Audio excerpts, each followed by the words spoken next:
ይዘን አንብበን እግዚአብሔር እውነተኛና ሕያው አምላክ መሆኑን እናውቃለን። ብዙ ነቢያት ብዙ ሐዋርያት መስከሮለታል። አንድ ዮሐንስ ብቻ ነው የመሰከረው? ኧረ በፍጹም አይደለም። ማቴዎስ ብቻ ነው? ኧረ በፍጹም። ማርቆስ ብቻ ነው? ኧረ በፍጹም። ማርቆስን አልቀበልም ብትል ከሉቃስ አመጣልሃለሁ። ሉቃስን አልቀበልም ብትል ዮሐንስና ማቴዎስን አመጣልሃለሁ። ነብዩ ኢሳይያስን አልቀበልም ብትል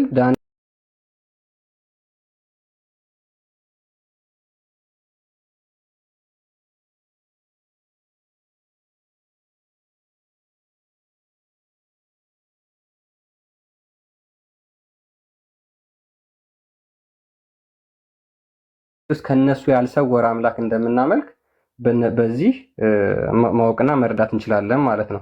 ለዛም ነው የጠየኩት ልጁን ከሙሐመድ ውጪ ወይም ደግሞ ከአንድ በእስልምና በነገራችን ላይ 124000 ነቢያትና መልእክተኞች ተልከዋል ተብለው ሙስሊሞች ብዙ ጊዜ ሲነገራቸው እንሰማለን። እሺ እንደዛ ከሆነ ችግር የለውም። 123999 የት ሄደው ነው በአንድ ሙሐመድ ማስረጃ ላይ ብቻ የቆማችሁት? 123999 ነቢያትና መልእክተኞች ውሃ ወሰዳቸው? ጅብ በላቸው?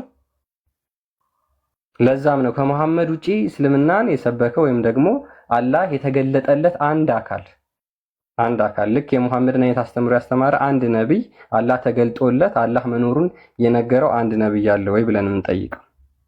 ይሄ ነው። ቀጥሉ። መልካም። እሺ፣ እናመሰግናለን ክርስቲያን። ኤሚ ማይክን አንሳውና እንኳን ደህና መጣህ። እሺ፣ እንኳን ደህና ቆያችሁ።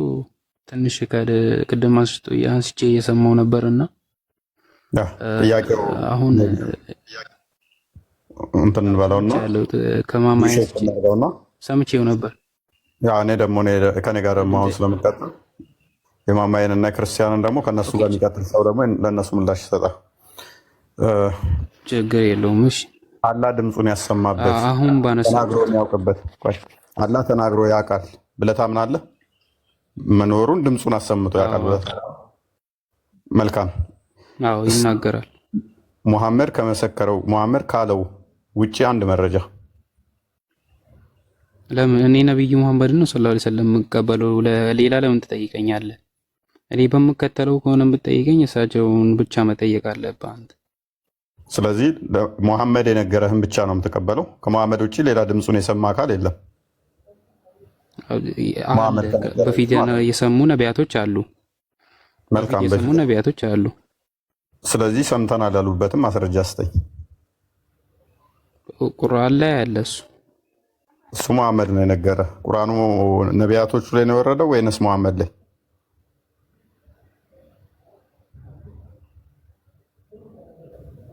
የትኛውንም ነብይ ሰምተዋል ካልከኝ ማስረጃ ስጠኝ ብቻ።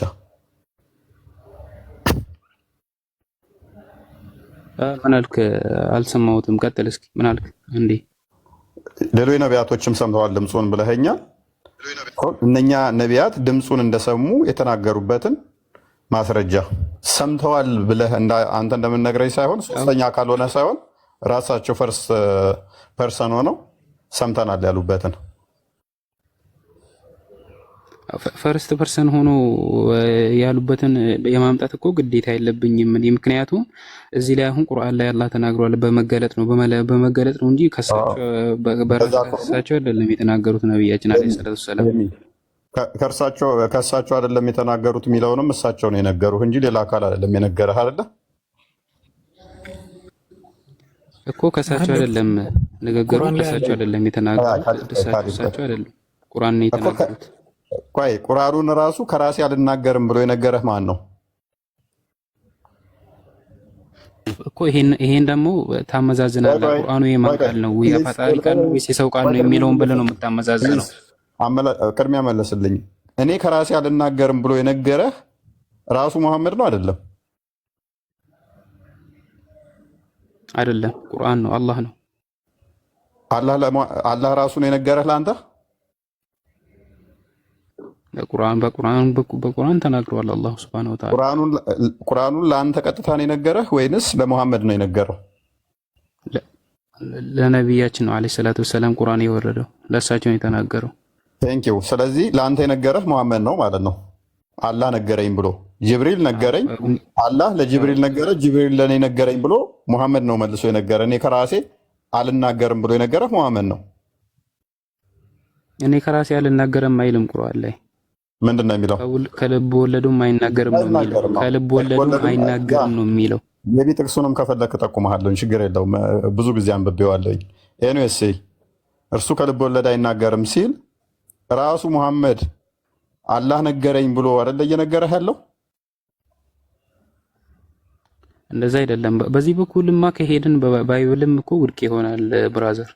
እያልኩ ያለሁት እኔ ምንድን ነው እሱ አንድ ግለሰብ ላይ ነው የቆምከው እያልኩ እኮ ነው እኮ። እሺ እኔ አሁን ሌላ አንድ በዚህ ከዚህ ተመሳሳይ ልጠይቅ። አሁን ባይብል ላይ ሙሴ ሙሴ ስለ አብርሃም ሲጽፍ ከሙሴ ውጪ አብርሃም ለመኖሩ ወይ ደግሞ አብርሃም እንደዛ አድርጓል ያለው እስቲ ንገረኝ፣ እስቲ አንድ ጠቁመኝ፣ አንድ መጽሐፍ። እጅግ ብዙ አመጣልሃለሁ ውጪ ማለት ነው። ከሙሴ ውጪ እጅግ ብዙ አመጣልሃለሁ። እስኪ እጅግ ብዙ አመጣልሃለሁ። ኦኬ አምጣልኝ እስኪ። ቆይ ተረጋጋ። እሺ አንዴ ቆይ ተረጋጋ፣ አዳምጥ። አይ ቲንክ ሮሜ ምዕራፍ 9 ላይ ሮሜ 10 ላይ የተስፋው ልጅ ይስሐቅ እንደሆነ ጳውሎስ ነግሮናል። አንድ ራሱ ክርስቶስ አምላካችን አዳምጥ። ራሱ ክርስቶስ ስለ አብርሃም ቆይ ተረጋጋ። ራሱ ክርስቶስ ስለ አብርሃም መጥቶ ነግሮኛል። ዮሐንስ ወንጌል ምዕራፍ 8 ቁጥር 54 ጀምሮ ስለ አብርሃም እጅግ ብዙ ምስክሮች አሉኝ በመጽሐፍቶቼ ውስጥ ማለት ነው። አባት እንደሆነ እጅግ ብዙ ቦታ ላይ ማምጣት እችላለሁኝ። እኔ አሁን የአንድ ግለሰብ ከሌ መሰከረለት የሚል አይደለም። አምላክህን ከአብርሃም ጋር የምታነጻጽረው ከሆነ አሁን ፓራላል እናስቀምጣለን። አላህ እኩል ይሆናል ከአብርሃም ጋር ብለን ለማን ነው እሱ በደንብ ምስክር ያለው የሚለውን አላህንና አብርሃምን እኩል እናስቀምጥ ነው። ተተስማማህ እንሄዳለን። ለእኔ ስለሚስማማኝ አብርሃም ወይንስ ምስክር ያለው ወይንስ አላህ ምስክር ያለው? አሁን ፓራላል ልናስሄድ ነው። ምክንያቱም አላህን አውርዶ ከማን ጋር ምስክር እየጠየቀኝ ነው? ከአብርሃም ጋር እየጠየቀኝ ነው። ቲፖሎጂካሊ ይስማማል።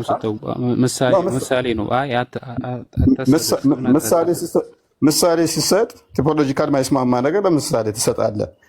እሄዳለሁ ካልክ እኔ እሄድልሃለሁ። ለአንተ ላይ ይስማማ ይችላል። እኔ ይስማማኛል ካልክ እንቀጥላለን ማለት ነው። አላህ ወይንስ አብርሃም በሚለው እንሄድና እንጫወታለን ማለት ነው። ትስማማለህ? በዚህ አይደለም። አሁን ምሳሌ ነው የወሰድኩልህ። ወደዛ እንትን አትር ኮምፔር አታርግ። እንደዛ አላልኩም እኔ። ስለዚህ ምሳሌ ስትሰጥ እኮ ነገርኩህ እኮ ምሳሌ ስትሰጥ ይመጥናል ብለህ ነው ያመጣኸው። ይመጥናል ብለህ ካመጣ ደግሞ ለዚህኛው ይሄኛው ምሳሌው ይሆናል ብለህ ነው የምታመጣው። ለዚህ ነው እኛ አስቀድመን አምላክን ከአምላክ ጋር ከምናመልከው ጋር እንደው እንደ ምሳሌ ያመጣንልህ በነቢያት የተሰበከ ነው ወይ በሐዋርያት የሚታወቅ ነው ወይ ብለን የጠየቅን ለዛ ነበረ። አዎ ስትለን ኦኬ ድምፁ ተሰምቷል ወይ? አዎ ካልከን ማስረጃ ብለን የምንጠይቅህ ኦኬ መሐመድን እንደ አንድ እንትን ወሰድንልህ። ከመሐመድ ውጭ ሳለ ወይ ኖ የለም ካልከን፣ ስለዚህ መሐመድ ላይ ብቻ የተንጠለጠለ ነው፣ ከመሐመድ ውጭ ምስክር የሌለው ይሆናል። እኛ ጋር ስትመጣ ግን ቢሆንስ መልካም ብቻ ቢሆንስ ምንድን ነው ችግሩ? ችግሩ ምንድን ነው?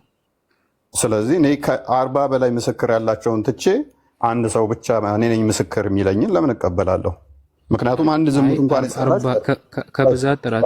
ከብዛት ጥራት ቴንኪው። ስለዚህ ሙሐመድ ለምንድን ነው እሱ ለዝሙት እንኳን ሱራ 24 ላይ ለዝሙት እንኳን 4 ሰዎች ምስክር የጠራው? ተው እሱን አሁን ወደ ሌላ ርዕስ አትግባት። ሰው አይደል እንዴ? አትበጥብጥ። የምን መበጥበጥ ነው የምትጠራው? ኢስላሚክ እንትኑ ላይ መመሪያችሁ ሸሪያችሁ ላይ ራሱ 4 ምስክር ነው የሚጠራው። 4 ምስክር ከብዛት ጥራት ይለኛል እንዴ? ስለዚህ ነቢያቶቹ 124,000 ነቢያቶች በእስልምና ውስጥ አሉ ብሎ ይለናል። እነኛ ሁሉ ግብስብስ ናቸው እያለን ነው። በነቢያት አንድም አላበላለጥንም ይላል ቁርአንህ። አንተ ደግሞ ከብዛት ጥራት ብለህ ምን እያመጣህልኝ ነው? እነኛ ግብስብስ ናቸው፣ ሙሐመድ ብቻ ነው ጥራት ያለው እያልከኝ ነው። ቴንኪው እስማማለሁ። እኔ ሌሎቹ ግብስብስ ነበሩ። ለዛም ነው ግብስብስ ስለሆኑ እነሱን አስተምሮ አንድንም ሳትቀበል ሙሐመድ የሚል አስተምሮ የተቀበልከው። የሙስሊሞቹ 124 ሺህ ነቢያት ምናምን የሚባሉት ከኛ ነቢያቶች ጋር ማይገናኙ ስለሆኑ ማለት ነው። ሙሐመድም ከኛ ጋር የሚገናኝ ስላልሆነ የተሻለውም መቼም አልቸኮልኩም። ራስ የተናገርከው ነው። ግብስብስ ከብዛት ጥራት ብለህ ራስህ ነቢያቶችን እንትን ያደረግከው አንተ ነህ።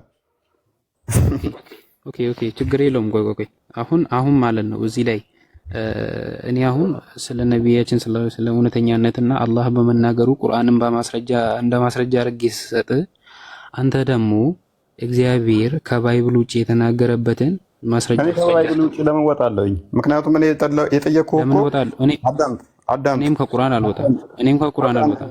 አዳምጥ። ቅድሚያ ጥያቄ ተረዳ በትንሹ። እኛ መጽሐፍ ቅዱስ የአንድ ሰው መጽሐፍ ነው ብለን አላመንም። አንተ ቁርአን ግን አንድ ሰው ላይ የወረደ ብለህ ነው የምታምነው። ስለዚህ አንድ ሰውና ሁለት ሰው መሆኑ አይደለም። አሁን እዚህ ላይ አንድ ሰው ሁለት አዳምጥ። ለአንተ ነዋ። ምክንያቱም የማገናዘብ ችሎታ ስለሌለ ገና እኛ የነቢያቶቹ አስተምሮ የራሳቸው የጻፉት መጽሐፍ አለ። የራሳቸው መጽሐፍ ስላለ አንድ መጽሐፍና 81 መጽሐፍን እኩል አድርገህ ልመዝን አትችልም። አንድ መጽሐፍ ከ81 መጽሐፍ ጋር እኩል አድርገህ መመዘን አትችልም። አይ 81 መሆኑ እኮ አይደለም።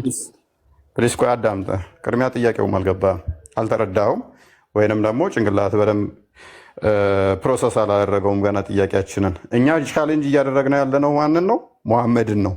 በመጀመሪያ ደረጃ ሙሐመድን ቻሌንጅ ባደረግነ ቁጥር ግን መጽሐፉንም አብረን ቻሌንጅ እናደርጋለን። ኦኬ ሙሐመድ ካመጣው ከተናገረው ውጪ አንድ ማስረጃ ብለን ስንል ከሙሐመድ ውጪ ለምሳሌ ከሌ የሚባለው ነቢይ ይኸው ለሱ እንደተገለጠለት የተናገረበትን አምጣ። ሌላ ነቢይም እንደዚህ ድምፁን የሰማበትን አምጣ። እኛ ግን ያንን ማምጣት እንችላለን ወይ? አብሶሉትሊ ማምጣት እንችላለን። ስለ ሙሴ ማቴዎስ አይደለም የሚነግረን። ማቴዎስ የነገረንን አለ የምናመጣው። ስለ ሙሴ የምናመጣው ማን ነው? ሙሴ በዘመኑ ይኸው ተገልጦልኛል ብሎ ከጻፈው መጽሐፍ ነው የምናመጣው። ራሱ ከጻፈው ማለት ነው። እሺ ለሙሴ ለመገለጡ ምንድን ነው ማስረጃው? ኦኬ ስለዚህ ለአላህ የለህም ማለት ነው። ሙሴ ለመገለጡ እኔ ከሙሴ መጽሐፍ ውስጥ አምጥቼ አሳያለሁ። አንተ አሁን ሙሴ ለመጽሐፉ ማስረጃው ምንድን ነው? ሙሴ ለመጽሐፉ ማስረጃው ምንድን ነው? ነብይህ ማስረጃ ይሆነኛል። ከነብይህ በላይ ማስረጃ የሚሆን ስለሌለ አንተ ሙስሊም እንደመሆነ ለምን መሰለህ? ሙስሊም እንደመሆነ ተውራት ለሙሴ እንደተሰጠ ነው የምታምነው። ወደዚያ ትመለሳ። ወደ ቁርአን አሁን ቀላል አይደለም ያዝ ነው። አዳምጥ።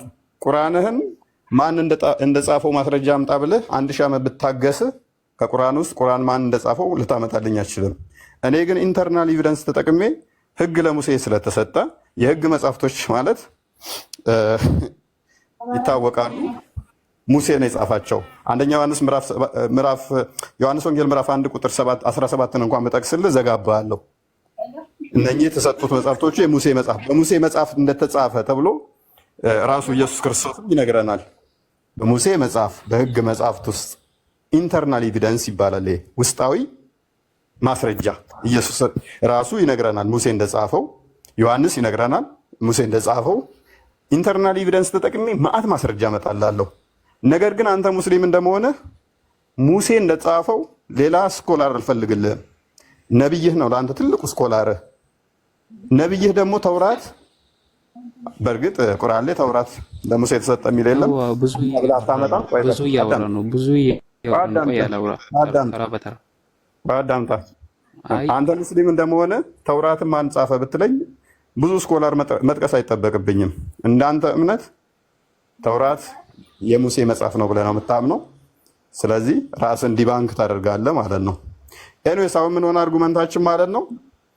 ተገልጦለታል አልተገለጠልህ፣ ለሱ ድምፁ ሰምቷል አልሰማም ሳይሆን ድምፁን እንደሰማ ኮንፊርም ካደረገ በኋላ ኦኬ መጽሐፉን እሱ ለመጽሐፉ ምንድነው ማረጋገጫ? ይሄ ሎጂክ አንተ ጋር እንደሚመጣ አላወቅም ማለት ነው። ከዛኔ አሁን ሙሐመድ አይዋሸኝም ሙሐመድ የተናገረው ስትለኝ ቁርአኑን ሙሐመድ እንደመናገሩ ማስረጃ ከቁርአን ውስጥ አንጣላለሁ። እንደጻፈው መጽሐፉ እንዲህ እንደተጻፈ ማስረጃ አንጣ ስላት ታመጣው።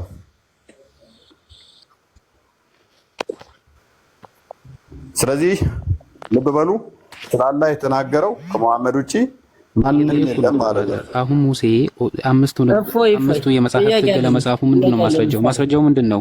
ማስረጃው ምንድነው? እሺ ቆይ አንዴ ያስጨርሱኝ። ታርጉ አስጨርሱኝ አንዴ። ወዳጃችን አሁን ጥያቄያችን ምን ላይ ነበረ? ጥያቄያችን ምንድነው? ብራዘር እያወራን ነው እዚህ የደረስነው። ወደ ኋላ አትመልስ። ጥያቄያችን ምንድነው? መጽሐፍ ማን ጻፈ ሳይሆን ቆይ ማንም አልመለሰ። ተረጋጋ። ይሄን መጽሐፍ ማን ጻፈ ሳይሆን ለምን መሰለህ 114 ምዕራፍ አለ። 1000 ዓመት እታገሳለሁ።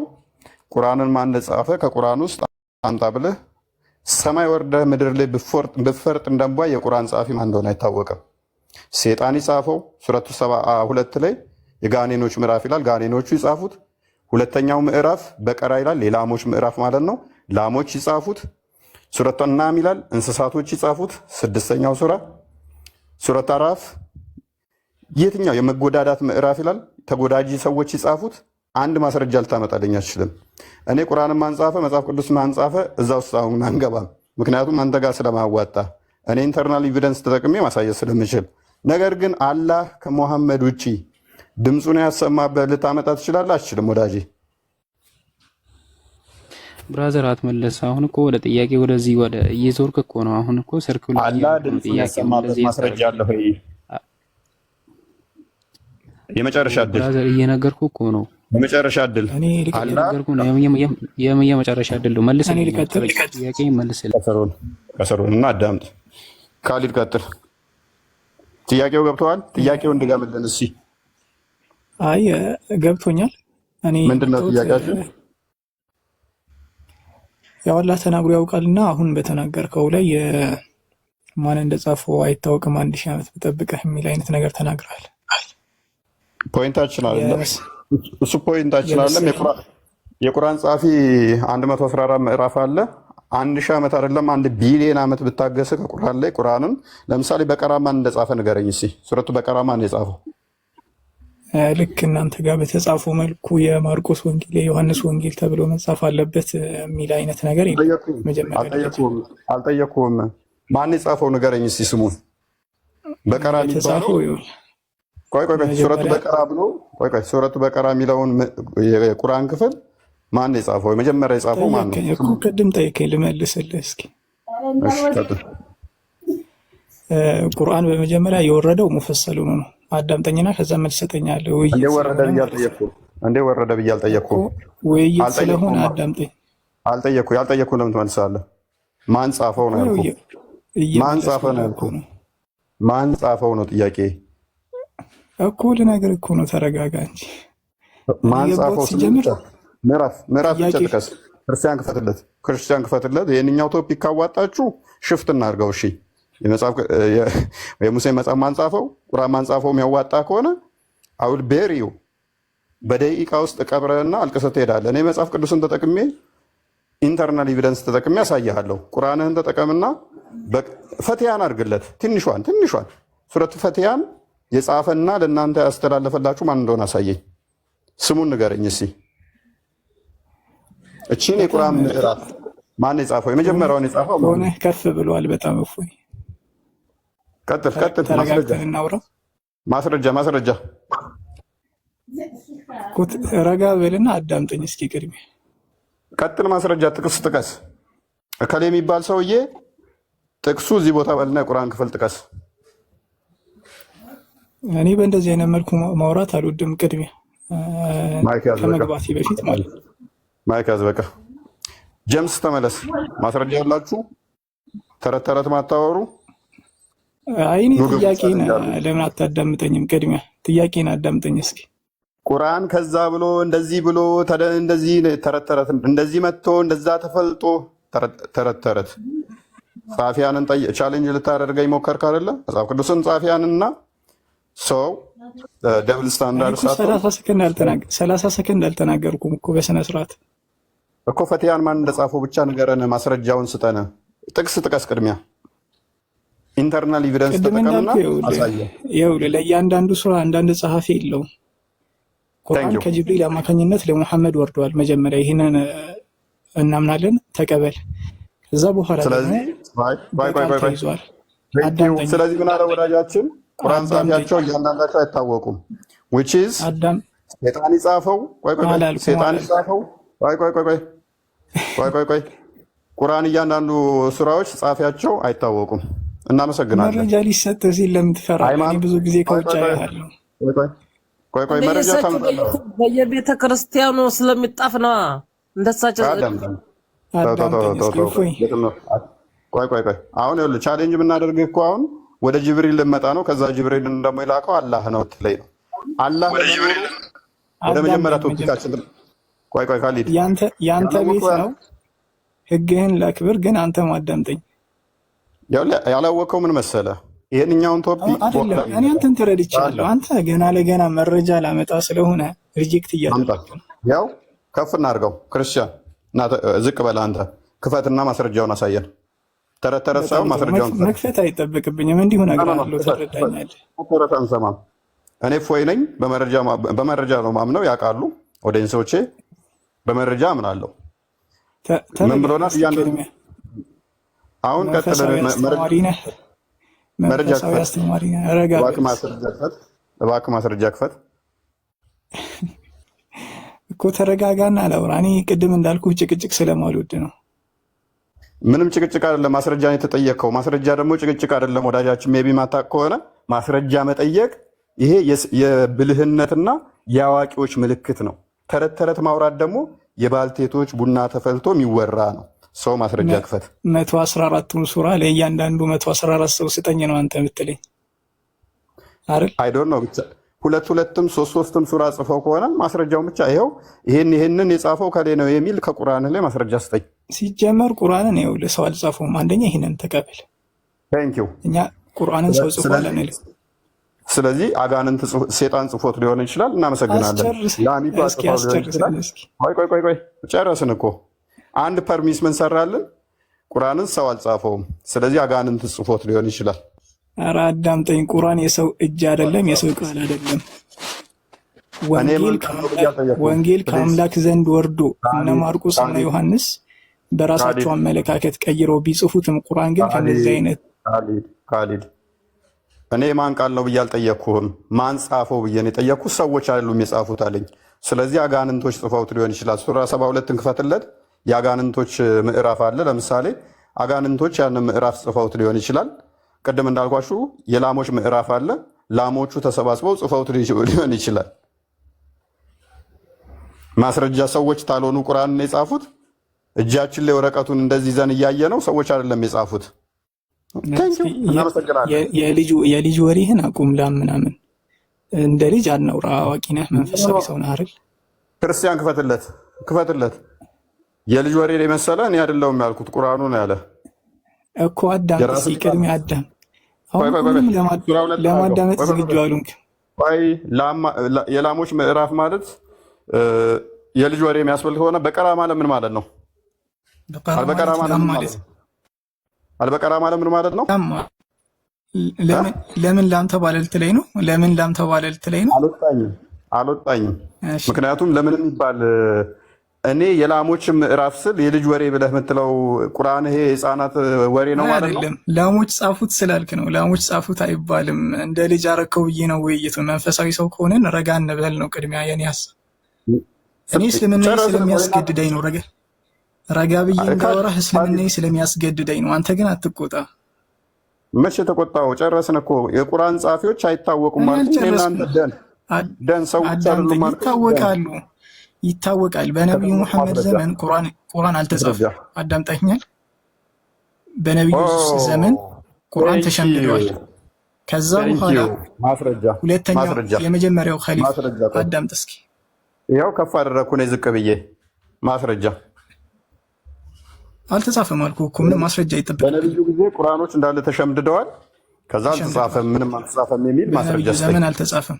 ሁለት የመጀመሪያው ኸሊፋ ከነቢዩ ሞት በኋላ አቡበከር ሲጠቃ ማስረጃ ስጠኝ። አልተጻፈም። ማስረጃ ያስፈልገውም አልተጻፈም። ኦኬ ቴንክ ዩ። አሁንም ምን ነው ቆይ አዳምጥ። ቀደመን ብሎናል። ቁርአን በሰዎች አልተጻፈም ብሎናል። ልብ በሉ። ከአሁን በኋላ ከዛ በኋላ ከዚህ በኋላ የምትለው ነገር ሰዎች ጻፉት ካልከኝ ለምንድን ነው የፈራኸው? ለምን እንዳወራ ፈራህ? እያጠራን እንድንሄድ ለምን እንዳወራ ፈራህ? ይሄን ብቻ ንገረኝ እሺ፣ ልረዳ። ቀጥልሽ። ለምን ፈራለሁ እኮ? ካልፈራህ እንዳወራ ካልፈራህ አታቋርጠኛ። ቀጥልሽ። ምክንያት እኔ እስልምና ያዘኛል ረጋ ብዬ እንዳወራ ቶኔን ዝቅ አድርጌ፣ አንተ ግን በእያንዳንዱ ቃል ክርክር ራሱ አይፈቅድልህም እስልምና። ኤኖዌስ አሁን ቶፒኩ ላይ አይፈቅድልህም። ሱራ 18 23 ላይ ሱራ 5 101 ላይ አይፈቅድልህም። ሐዲስ ጋር ከገባን ደግሞ ዘወረስት ነው የሚሆንብህ። አሁን ይመስለኛል ኦኬ ኖ ቤቢ ክርስቲያን ምድር የከፈትከው ትንሽ ተወኝና ክርስቲያን ከክርስቲያን ላውራ።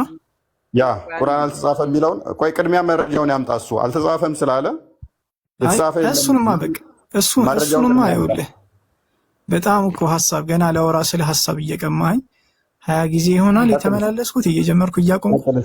ቀጥል። ማስረጃ የለህም። ከክርስቲያን ላውራ። አንተ ሚውት አድርግልኛ እንዴ። እሺ ቀጥል። ታደርግልኛለህ? እባክህ እንዳትገባ መሀል ላይ እኮ ስለተቅለሰለስክ መረጃ ይሆንም። እሺ መቅለስለስ መረጃ ይሆንም። እሺ ክርስቲያን ካንተ ላውራ። የመረጃውን ጉዳይ ይቅርና ጥያቄ አንድ ጥያቄ ብቻ እንድጠይቅህ ፍቀድልኝ። ያው መቼስ መማማር ነው አይደል? መማማር ከሆነ አንድ ጥያቄ ልጠይቅህ። ቁርአን በነብዩ የትም ብትሆን ላይ ጥያቄ ስትጠይቀው ስታስተምረው ወደ ክርስትና ወይም ደግሞ እውነተኛ መንገድ እንደሆነ የተወሰነ የገለጽክለት ነገር ነበርና እዛ ላይ አንድ ጥያቄ ልጠይቅህ ነበር። አሁን አንድ ጊዜ ቁርአን በሙሐመድ ጊዜ ተጽፏል ወይስ አልተጻፈም? አልተጻፈም አልኩ። እሱን እኮ ለእፎይ ነገርኩት። ለዛ ደግሞ መረጃ አያስፈልግም። ቁርአን የተጻፈው እዚህ ጋር እየዋሸች ነው፣ እየቀጠፈች ነው። አንድ ጊዜ ና the verse of stoning and breastfeeding of an adult 10 times was revealed and the paper was with my under my pillow። አይሻ ምን እያለች ነው? የጡት ማጥባትና የመውገር ከቁርአን ወርዶ ነበረ፣ እሱም ወረቀቱ ደግሞ ትራሴ ስር ነበር አለች። ኦኬ ምን ይሰነበት? when the message died ሙሐመድ ሲሞት we were preoccupied with days። ሙሐመድ ሲሞት በአሟሟቱ እጅግ ተጠምደን ነበር፣ ጊዜ አልነበረንም። እሺ ልመልስልህ፣ ችግር የለውም ልመልስልህ። ኤቲት ከዛ በኋላ ፍየሏ መጣችና በላ። አታስረዳኝ፣ አውቀዋለሁ፣ ሐዲሱን አውቀዋለሁ፣ አታስረዳኝ። ይሄ ተጽፎ ነው ተሸምድዶ። አንድ ጊዜ ተጽፎ ነው ተሸምድዶ። ተጽፎ ነው። ይኸውልህ መልሱን ልስጥህ። የቁርአን አጻጻፍ ለሁለት ይከፈላል። አሁን ባለበት በጥራዝ መልኩ ወደ 30 ተቀይሮ የተጻፈበት አጻጻፍና በተለያዩ ነገራቶች ተጽፎ የተቀመጠበት ሁኔታ ነበር።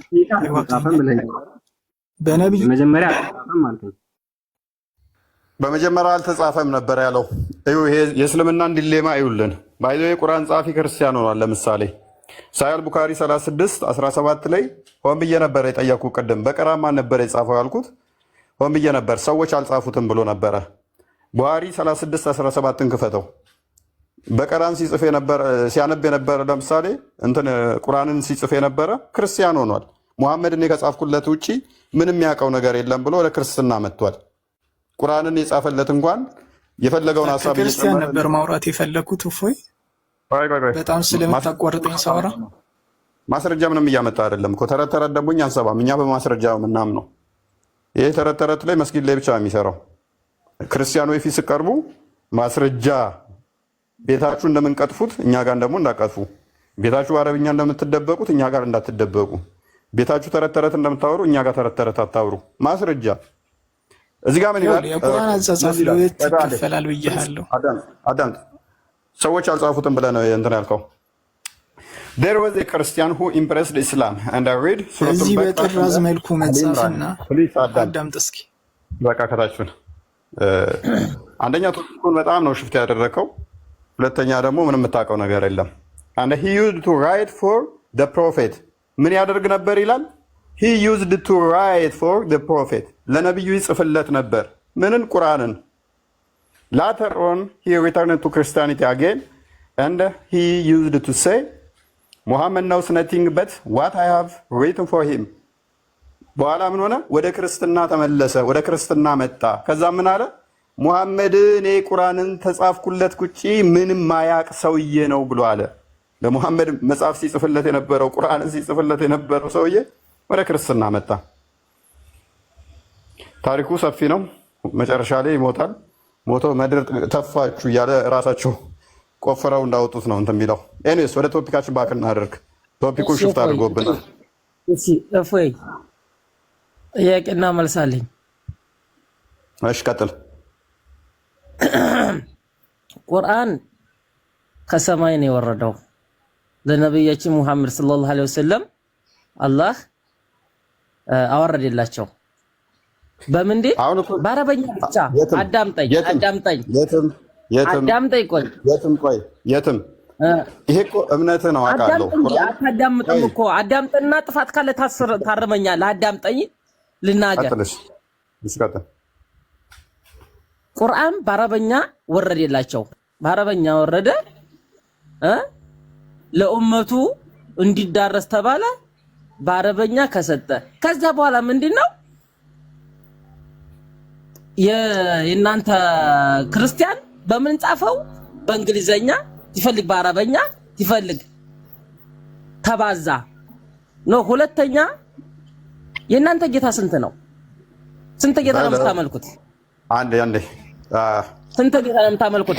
ጎንደር አለ፣ ጎጃም አለ፣ አፋር አለ፣ በየሀገሩ የእናንተ ጌታ ያለው። አሁን ምሳሌ አዳምጠኝ ልናገር፣ እድል ስጠኝ።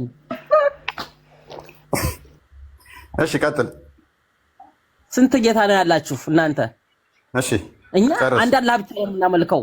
አዳምጠኝ፣ አንድ ጌታ ብቻ ነው የምናመልከው እኛ። አሁን እናንተ ስንት ጌታ ነው የምታመልኩት? አሁን ምሳሌ ማይክ እሺ ማይክ ለምን ይዛል? ምን ያደርግልኛል? አዳምጣ እኮ ማይክ ያዝና አዳምጥ። ጥያቄ ጠየቀን።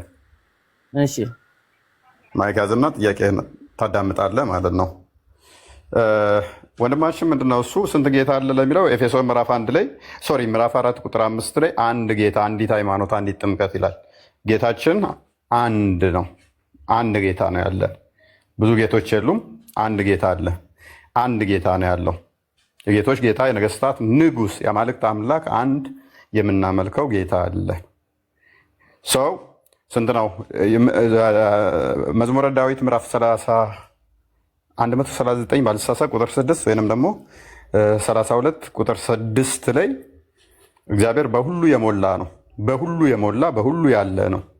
በሁሉ ቦታ ያለ ነው። ስለዚህ ጎጃም፣ ጎንደር ምናምን የሚመለከው ያ አንዱ አምላክ ነው። ያ አንዱ ጌታ ነው። በሁሉ ቦታ ያለ ነው።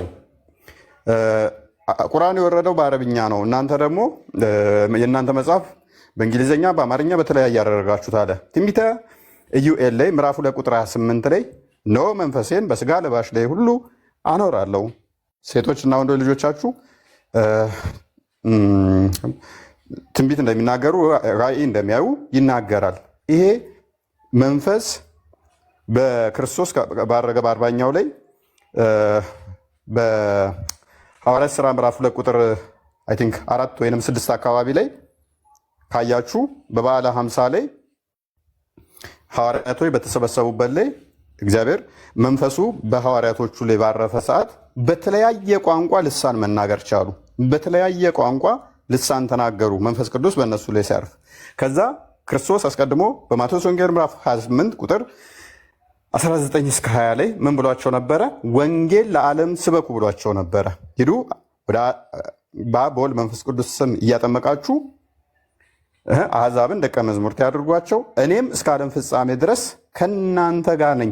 ከእናንተ ጋር ሲል በሁሉ ቦታ የሞላ በሁሉ ጋር ያለ፣ እነሱም ወደ ዓለም አሕዛብን ለማስተማር እንዲሄዱ አዘዛቸው ማለት ነው። ቋንቋ፣ ስለዚህ የተለያየ ቋንቋ እንዲናገሩ ምን ሰጣቸው ማለት ነው? ስልጣንን ሰጣቸው።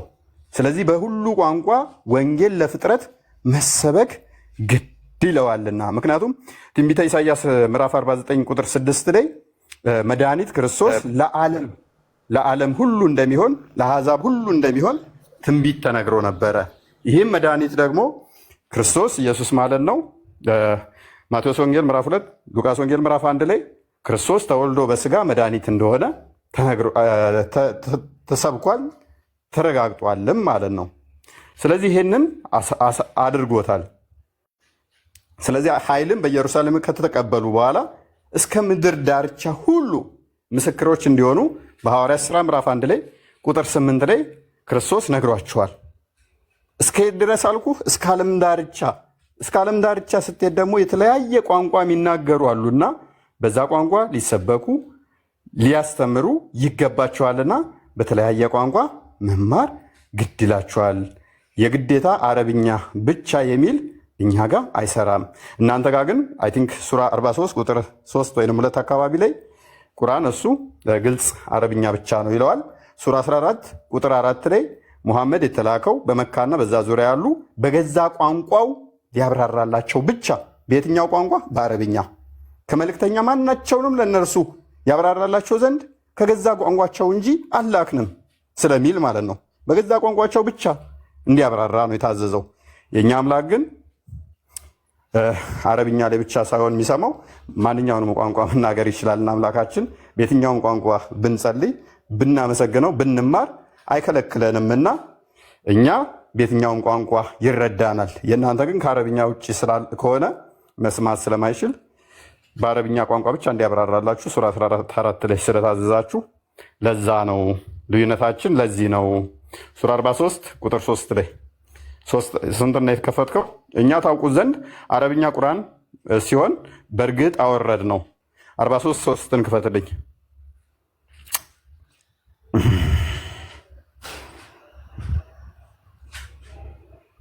ተመሳሳይ ነው አክቹዋሊ ይመስለኛል። እኛ ታውቁ ዘንድ አረብኛ ቋንቋን አደረግ ነው። ስለዚህ ከአረብኛ ውጭ የሚያውቀው ነገር የለም። አረብኛ ነው። የእኛ አምላክ ግን በሁሉ ቋንቋ የሚሰማ ነው። ከዛ አንጻር ነው። ስለዚህ ወደ ቶፒካችን ባክ እናደርግና ሌላ ጥያቄ የጠየቀኛል ያልመለስኩለት ክርስቲያን የምታስታውሰኝ? በቃ እነዚህ ነው እየጠየቀኝ ነበረው። የእናንተ ጌታ ይናገራል? በሚገባ ይናገራል። ማቴዎስ ወንጌል የእኛ ጌታ በቁርአን ነው የሚናገረው። የእኛ ጌታ በቁርአን ነው የሚናገረው። የእናንተ እንዴት ነው የሚናገረው? አሁን ምሳሌ እፎይ አንተ ልኮህን የመጣኸው አሁን ምሳሌ የእናንተ ከተናገረ አንተ እንድታስተምር ልኮህ ነው። አሁን አንተ እኮ አዳምጥሽ እንድትሰብክ የእኛ አምላክ አብረውና ያለው ቆይ ቅድም ምን ብያለሁኝ? ሰምተኝ ከሆነ የእኛ አምላክ እንደናንተ ከአርሽ በላይ ቁጭ ያለ የሆነ ጉዝ ነገር አይደለም። የእኛ አምላክ በሁሉ ቦታ ያለ በሁሉ ያለ ጉዝ አይደለም እንደ እናንተ ወይንም በጣውላ የተሰራ በየቤተ ክርስቲያኑ በየበሩ የሚሳምና በየኪስ የሚገባ አይደለም። የኛ ጌታ አይገርምም? እውነት ለምን ጉዝ ትላለህ? የእናንተ ጌታ እኮ በጣውላ የሚሳም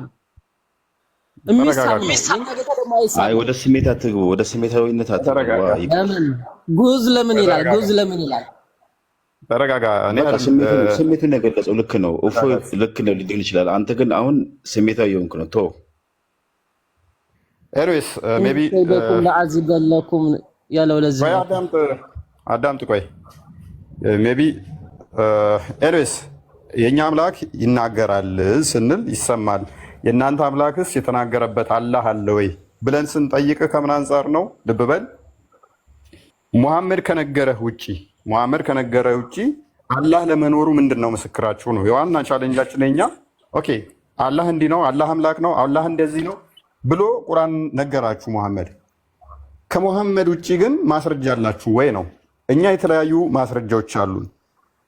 ለምሳሌ ማቴዎስ ወንጌል አንድ መጽሐፍ ነው ልክ እንደ ቁርአን። ሉቃስ ወንጌል አንድ መጽሐፍ ነው ልክ እንደ ቁርአን። ቆይ አንዴ እፎይ መጽሐፍ በመጽሐፉ ሳይሆን መጽሐፍ አሁን የእናንተ ቤተክርስቲያኗ በየቦታው ትጽፋለች፣ በየቦታው ታሰራጫለች። የኛ ደግሞ አንድ ቁርአን ነው የወረደው።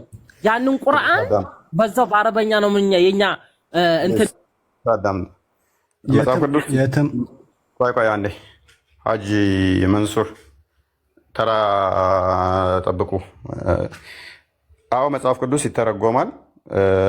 ቅድም እሱን የመለስኩልህ መስሎኝ ነበር። እስካልገባ ልድገምልህ። መጽሐፍ ቅዱስ አዎ ይተረጎማል።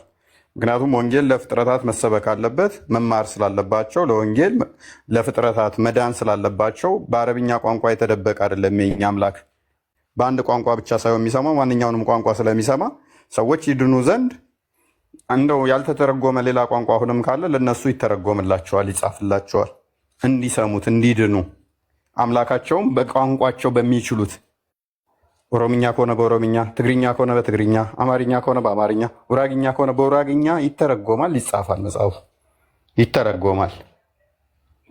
ሰው ምንድነው ችግሩ? ይሄ ታዲያ አምላክን በቋንቋ ማምለክህ ችግር አለብህ ማለት ነው ነው ወይንስ በማታቀው ቋንቋ ማታቀውን ጣዖት ይሁን ሴጣን ይሁን ዝም ብለህ በተነገረ ዝም ብለህ መከተል ነው የፈለግከው? ይሄን በማታቀው ቋንቋ አምልከው ተብለህ የተባልከው አካል አንድ ሰው ከነገረህ ውጪ ማስረጃህ ምንድነው? ያ አካል አምላክ ለመሆኑ ምንድነው ማስረጃህ? በህይወት ለመኖሩ እውነት ድምፁን አሰምቷል ወይ? ሙሐመድ ከነገረህ ውጪ አላህ የሚባል አካል አለ? ድምፁን አሰምቷል ያለህ አለ ወይ? ማስረጃ ነው የጠየቅንህ። የትም ኑር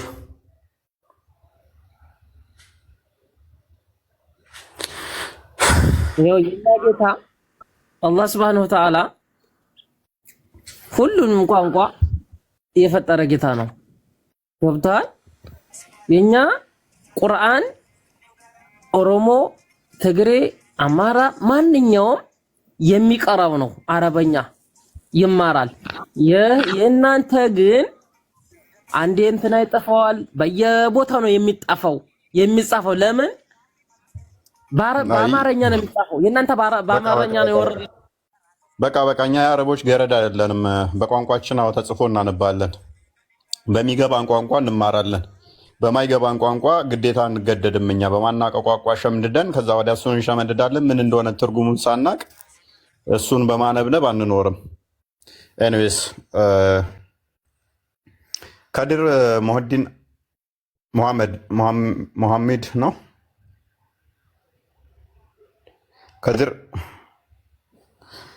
ከድር ይሰማል። ሴና እንዴት ነሽ? ሰላም ነሽ?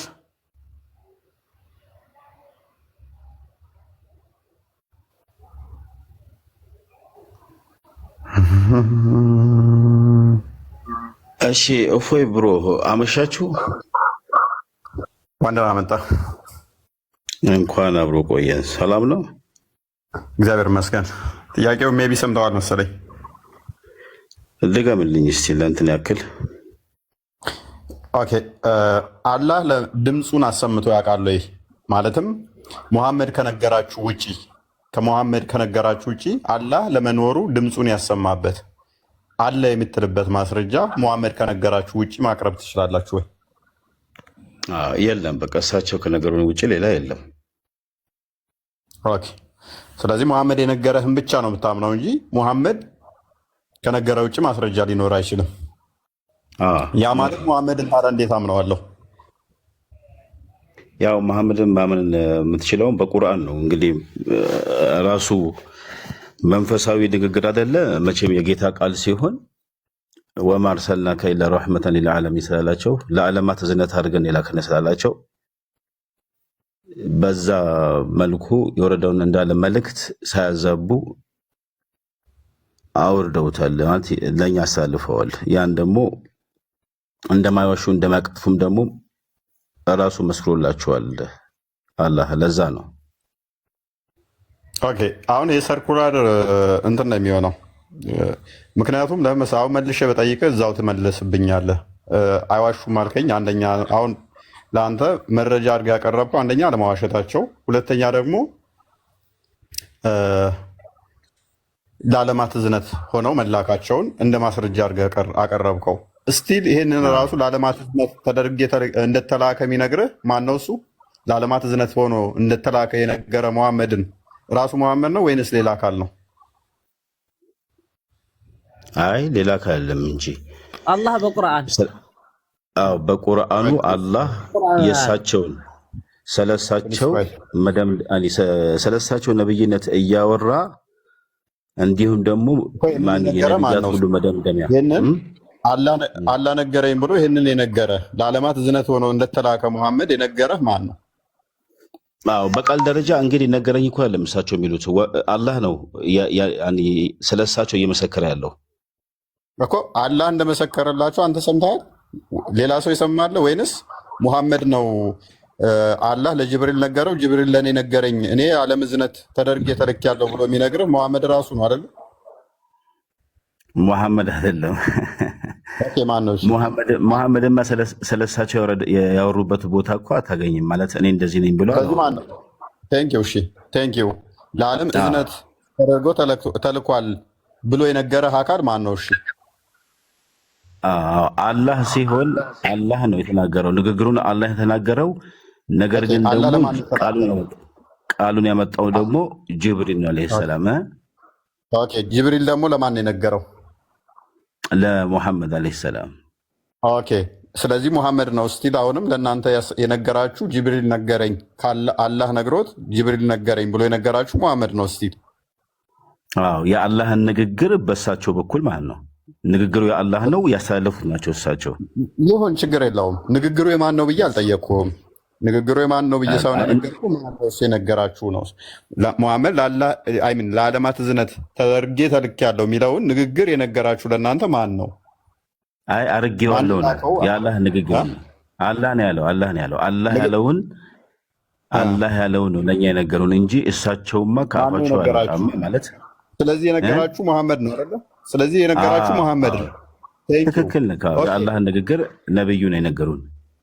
እሺ ሙሐመድ ወይ ከሆነ እንጂ ከራሳቸው አንዳች እንትን አይወጣም የሚለውንስ የነገራችሁ አላህ ለጅብሪል ነገረው፣ ጅብሪል ለኔ ነገረኝ ብሎ ሙሐመድ አለ የነገራችሁ? አዎ እሱንም ቃሉ የአላህ ነው፣ ያስተላለፉት እሳቸው ናቸው። ቴንኪው። ስለዚህ ምንድነው እሱ እየሆነ ያለው መሰለ?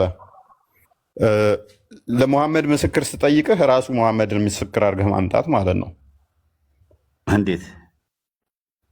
ሙሐመድ ላለመዋሸቱ ምንድን ነው ማስረጃ ስልህ ሙሐመድ አይዋሽም ብለህ ከቁርአን ውስጥ ታመጣልኛለህ። ይህንን አይዋሽም ሙሐመድ ከራሱ አይናገርም ብሎ ያለው ስልህ ማን ነው?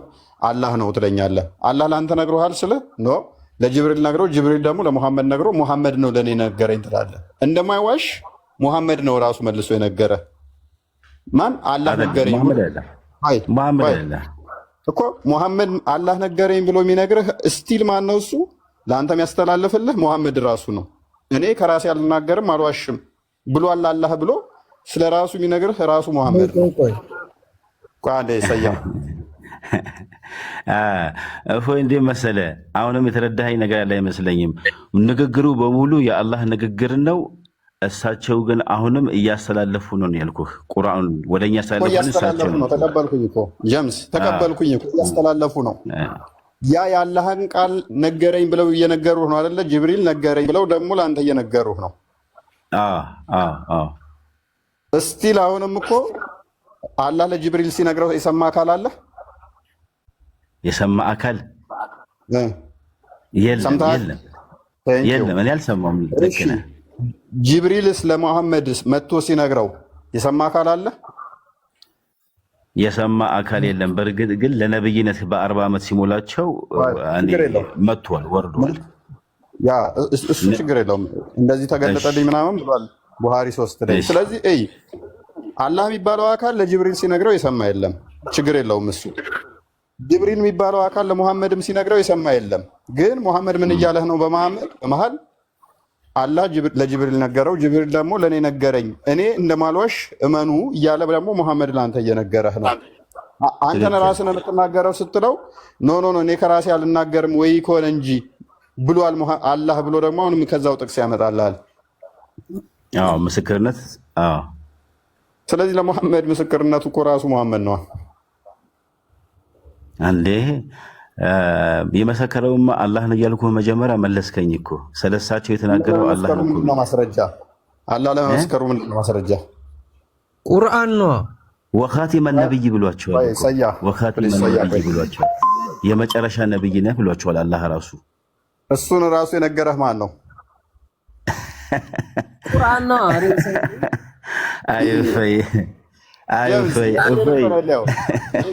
አይደለም ስሬስ እሱ የመጨረሻ ነብይ ነኝ የሚለውንም ራሱ አላህ ነገረኝ በጅብሪል አማካኝነት ብሎ የሚነግርህ ሙሐመድ ነው። እስቲ እሺ ነው ሙሐመድ ነው ሰለላሁ ዐለይሂ ወሰለም። ምን ይሆናል መሰለህ? በቃ የትም ብዞር ከዛ በኋላ ማስረጃ ሁሉ ማን ይሆናል መሰለህ? ሙሐመድ ይሆናል። ከሙሐመድ ውጭ ምንም ማስረጃ የለም። ከሙሐመድ ውጭ ዞሮ የትም ማስረጃ የለም። ስለዚህ እስልምናን ለመቀበል አንድ ሰው ማስረጃ ምንድነው ሲባል ዞሮ ዞሮ ማን ነው የሚሆነው? ሙሐመድና ሙሐመድ ላይ ብቻ የሚንጠለጠለው ሙሐመድ የነገረው ብቻ ነው። በሙሐመድ አማካኝነት የመጣው አስተምሮ ብቻ ይሆናል ማለት ነው። እሺ አንድ ጥያቄ ቆይ አስጨርሰው እፎይ። እሺ እየሰማሁ ነው። ስለዚህ አሁን እኛ ተቃውሟችን ምንድነው? እሱ ከኛ ጋር ስትመጣ ግን እንደዛ አይደለም። ነቢያቶች አስተምሮ አለ። ለምሳሌ ማቴዎስን አልቀበልም ብትለኝ ሐዋርያት ውስጥ ሉቃስ፣ ዮሐንስ እንደዚህ ብዬ ሄድብሃለሁኝ። በየቦታው ነው ያለው መጽሐፍ እኮ በየቦታው ነው እንዴ። አንድ ቦታ ተከራከር፣ በአንድ መጽሐፍ ተከራከር። ለሳ አትረብሽ። ቆይ እኔ ማስረጃ ሳመጣ ምንድነው የተለያዩ ሰዎችን መጥቀስ እችላለሁኝ። አንተ ግን መጥቀስ የምትችለው ዞሮ ዞሮ እነከሌ ብለህ ብትል ራሱ ያንኑ መልሶ የሚነግር ሙሐመድ ብቻ ይሆናል። አንድ ሰው ብቻ። እነ ማሪቆስም ይዋሸዋል። እፎይ እንደዛ ከሆነ አሁን ከማሪቆስ ወንጌል ንግግር አምጣልኝ ብለህ ውሸት እኮ እናመጣለን ወይ? እሺ ይዋሻሉ እንበል፣ ማርቆስ ይዋሻል እንበል። እኔም ይህንን ክሌም ሙሐመድ ላይ አፕላይ አድርጌ ነው የምነሳው። ሙሐመድም ይዋሻል ብዬ ነው የምነሳው። ልክ ነህ ትላለህ፣ ግን በማስረጃ ትችላለህ እኮ። ቆይ ከዛ ምን ይሆናል መሰለህ? አንድ ሰው ትጠቅስልኛለህ። ኦኬ ይዋሻል ብዬ ተነሳው። እሱ የሚደግፍልህ ሌላ ማስረጃ ምንም ማምጣት አትችልም። አንተ ግን እኔ ጋር ስትመጣ ማርቆስ ይዋሻል ስትለኝ ማቴዎስን አመጣብሃለሁ ተጨማሪ ማርቆስ የሚደግፍ። አይ ማቴዎስም ሊዋሽ ይችላል ስትለኝ ሉቃስን አመጣብሃለሁ፣ ዮሐንስን አመጣብሃለሁ፣ ይሁዳን አመጣብሃለሁ፣ ኢሳያስን አመጣብሃለሁ፣ ሌሎችንም ተጨማሪ በጣም ብዙ ማስረጃዎች አመጣብሃለሁኝ። አንተ ጋር ግን አንዱ ብቻ ነው ይዋሻል አልኩህ። እዛው ላይ ብቻ ተንጠልጥለህ ነው የምትቀረው። ያለህ አማራጭ ያ ሰውዬ አይዋሽም ብቻ ብለህ መቆም ነው ያለህ አማራጭ። እውነት ነው። በቃ እኔ ከዛ አልፎ ሀቅ ነው። ያ ለምን ቆይ ሳያቀ ተግባባን ከኔ ጋራ እፎይ? ተግባብተናል። እሺ ቀጥል። ሙሴ ነብይ ነው ብለህ እንዴት ነው የምታምነው? አሁን እፎይ ሙሴ ነብይ ነው ብዬ ከማመኔ በፊት ጥያቄው ላይ ወር ፎከስ ብናደርግ አይሻልም እኮ? ይሄ መልስልኝና እኔም እኮ ልመጣለን እኮ። ጥያቄው ላይ ቅድሚያ እፎይ ልመጣልህ ነው። ይህን ጥያቄ ብቻ መልስልኝ። አንተ ሙሴ ነብይ ነው ብለህ የተላከው ነብይ ነው ብለህ የተላከው በምንድን ነው ያመንከው? አይተኸዋል? ያየው ሰው አለ? መልካም። እኛ የግዴታ እየው አትየው የሚል አይደለም ክሌማችን። ሙሐመድን አይተዋል ወይ እንዴት ነብይ ነው ብላችሁ አመናችሁ የሚል ክሌም አላነሳንም። ማለት ጥያቄውን በትክክል ቅድሚያ ተረዱ። ከዛ በኋላ ነው ማለት ለጥያቄውን በደንብ ስትረዳው እኛ እያልን ያለ ነው ይገባሃል ማለት ነው። እኛ ጥያቄያችን ነገሩን ወደዛ ወሰድከው እኮ ገባ። አንተ ነገሩን ወደዛ ወሰድከው። ቆይ ኖ አይደለም። እኔ ሙሴን ነብይ ነው ብለህ እንዴት አመንክ ስትለኝ እጅግ ብዙ ማስረጃዎች አመጣልሃለሁ። ማስረጃ አንድ ከመጽሐፉ አመጣልሃለሁ። መጽሐፉን ግን ታማኝነቱን ጥርጣሬ ውስጥ ስለምከተው ብቻውን በቂ ስለማይሆን የራሱ ምስክርነት ሌሎች መጽሐፍቶች ደግሞ ስለ ሙሴ የጻፉ ነቢያቶችም ማስረጃ ከነሱ ነው። ቁርአንን አመጣልህ እኮ ማሳመኛ። ይሄ ቁርአንን አመጣልህ። ቁርአን ሲነግርህ አንተ አልሰማህም መጀመሪያ ማለት ተቀበልኩኝ እኮ ቁርአኑን እኮ ተቀበልኩና፣ ነገር ግን ቁርአኑ አንድ ሰው ላይ ብቻ ይሆናል ወንድማችን፣ አንድ ሰው ላይ ብቻ ይሆናል። ሜቢ ክርስቲያን ቀጥል። ቁርአኑ አንድ ሰው ላይ ብቻ ይሆናል። እኔ ጋር ስትመጣ ግን ሙሴን ለምሳሌ ነብይ ለመሆኑ ማስረጃ ስትለኝ ሙሴ ብቻ በቂ አይሆንም። አዎ እኔ መሐመድ ነብይ ለመሆኑ ስለ ከቁርአን ውስጥ ጠቅሰህ ይኸው ነብያችን በቁርአን ውስጥ ተጠቅሷል ነብይ ነው ብለህ ልታመጣልኝ ትችላለህ። እሱ አንድ ማስረጃ ነው። ኦኬ እሱን አንድ ማስረጃ ነው አይደለ? እሱን የነገረ መሐመድ ነው አይደለ? እሺ ይሄንን እንዴት ልመነው? ተጨማሪ ማስረጃ ነው እየጠየቅኩ ያለሁት። ሙሴን እንደዛው ስትጠይቀኝ ከሙሴ መጽሐፍ ውስጥ አመጣለህ ነው ይሄ ብቻ ታማኝ አይሆንም ትለኛለህ። ተጨማሪ ነቢያቶች ደግሞ ሌሎች ነቢያቶች ሙሴ ነብይ እንደሆነ የተናገሩበትን ከመጽሐፍቶቻቸው ማምጣት እችላለሁ። እናንተ እንደዛ ማድረግ ትችላለህ። አንተ ትችላለህ ማለት ነው። አሁን ሙሴ ከሌላ መጽሐፍ ላይ ልታመጣልኝ እንችላለህ ማለት ነው። በሚገባ እንዴ ያው እኮ ነው። አሁንም እኮ ወደ መጽሐፍ እኮ ነው። ገባህ? እንዴት ነው? ኧረ እንዴት ነው የምንግባባው? እንዴት ነው የምንግባባው? ወገድ ተጨማሪ ማስረጃ እየጠየቅኩ አንተ ከመጽሐፍ ነው ያው ትለኛለህ እንዴ? እኔም እኮ እየጠየቅኩ ያለሁት እኮ ስለ አላህ መኖር ሙሐመድ ነግሮሃል፣ እሱን አፌርም አደረግን። ኦኬ እኔ በሙሐመድ መኖር ነብይነት አላምንም፣ አላህም አለ ብዬ አላምንም። ነገር ግን እሺ አላህ ለመኖሩ ሙሐመድ ነገረ፣ ከሙሐመድ በተጨማሪ ሌላ ማስረጃ አለ ሆይ እያልኩ እየጠየቅኩ እንዴት ማለት አልተግባባንም። በቃ እኔ እናንተ የለኝም መሐመድ ብቻ ሰለላሁ ዐለይሂ ወሰለም መሐመድ ረሱል ሰለላሁ ዐለይሂ ወሰለም ብቻ ናቸው ማስረጃ። ስለዚህ አንድ ሰው ብቻ ይሆናል ማለት ነው ማስረጃ ዞሮ ሆነ። ስለዚህ እንዴት አምነዋለሁ ነው? አንድ ሰው ማስረጃ የአንድ ሰው ብቻ ማስረጃ ለምን አምናለሁ ነው? እኛ በአንዱ አላህ እናምናለን፣ በመልእክተኛው እናምናለን። አለቀ። ይሄን ብቻ ነው ሙስሊም የሚያምነው፣ ይሄን ብቻ ነው። አለቀ። እስልምና ከሙሐመድ በፊት የለም ማለት ነው። እሺ የትም ብሏል። እስልምና ከሙሐመድ በፊት የለም ማለት ነው። ኖ አለ እንጂ አላየህም እንዴ? ጂሃድ እንኳን ተከፍቶ እየከተከተው እየከተከተልህ ከዛ ወደ ከትክቶ ዞሮ መግቢያው ጭራሩ ሲማረኩ መልሰው እናንተ ሲገቡ ሰቀሏቸው። አይተህ ከሆነ አላየህም? ምን አልክ? የት ይኖራል አላ? ምንድን ነው ያወራው? ጂሃድን አላየም? ከትክተው አልገባኝም። ያወራው ሁሉ ሚውት ያደረግኩ አልገባ ብሎኝ ነው። እሺ ጂሃድ ላይ አይተሃል? አሁን ምሳሌ ጂሃድ በድሮ በታሪክ የተቀመጠ እኮ አለ። አሁን ምሳሌ ጂሃድ ላይ እስልምናና ክርስትና አሁን ምሳሌ በጂሃድ ሲፋለም አይተሃል? አላየውም። አንተ የትን ብትሆን ምንድን ነው የምትቀባጠረው? እባክህን እስቲ በቃ ከቤቱ ክፍል ካለው ርዕስ አትወጣ እንጂ የት እየገባህ ነው ያለው አሁን? አይ ማለት ላወጣ የፈለኩት ምንድን ነው ታውቃለህ? የተሰቀለውን ያንን እኮ ነው የሚያመልኩት። እስልምና የተቀበሉትን ከእስልምና መልሰው ወደ እሳቸው ሲሄዱ ለመሄዳቸው ወደ እስልምና ብለው የሰቀሏቸውን እኮ ነው አሁን እሳቸው የሚያመልኩት።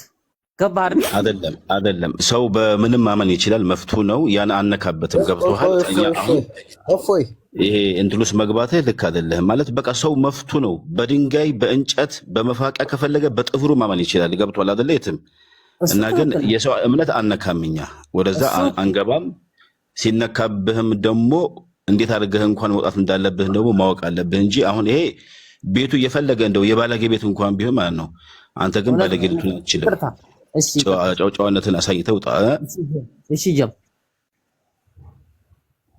እፎይ ቀጥሉሽ።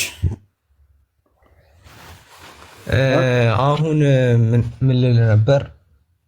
ኢየሱስ ክርስቶስ ማለት ወይ ተረጋጋ፣ መጀመሪያ ተረጋጋ። ሁሉንም ገስት ላይ ያሉትን ተጠይቋል በነገራችን ላይ።